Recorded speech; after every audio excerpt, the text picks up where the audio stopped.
How to create a photo folder on computer. Hello everyone, welcome back to our channel and today we are back again with a new video.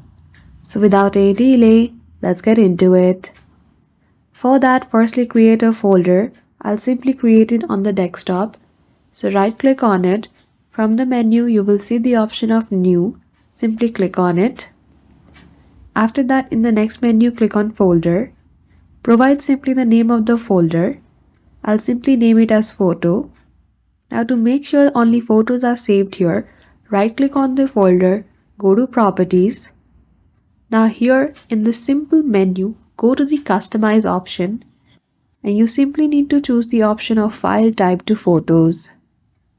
So go to customize, go to general item and from the drop down menu choose the option of picture and click on OK. So that's it. I hope you found this video helpful.